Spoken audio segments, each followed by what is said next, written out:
Говьтай аймгийн хэмжээнд сүүлийн 6 жил одоо үндсийн сурын харваа, урайд сурын харваа, оройн сурын харваа гэдэг энэ сурын харвааг хөгжүүлэх чиглэл дээр онцгой анхаарч ажиллаж байгаа. За тэрнийхээ хүрээнд ч гэсэн бид нэр бас амжилттай манай аймгаас одоо мэрэгд төрсэн мэрэгдүүд дамжаад төрөөд явж байна.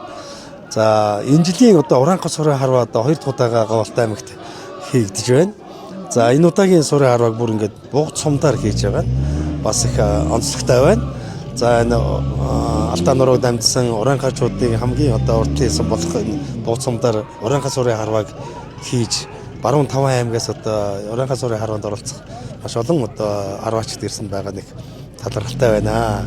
Ер нь бол үндэснийхээ өв соёл уламжлалыг бид түгээн дэлгэрүүлэх, хойч үедээ үлдээх, Монголд омогшиж байх энэ үндэслэл бахархлыг л биднээс хардаг. Тийм учраас энэ урайд сурын харвааг бол өшөө цаашаа хөгжинө гэдэгт итгэж байна.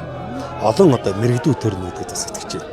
Сурын харваа гэдэг бол маш их одоо төвчээр, хатуужил гэдэг маш олон одоо зүйлийг одоо тэр хүн сурдаг учраас энэ бол энэгээр дамжиж одоо хүн болох сүрэнд тавьж гэнэ гэж л бас харж байна. Тэгээ энэ удаагийн энэ сумд болж байгаа энэ баруун бүсийн аймагуудын одоо урайд сурын харваачд бол олноороо ирж уухайлж байгаа нь бас энэ нутгийн зон олноос их сайхан байна. Өнөөдөр бас цагаагаар их тогтоогон сайхан байна. Бүх аймгийн нутаг дэвсгэрийн 80 орчим хувьд нь одоо бороо цас орсон сайхан байна.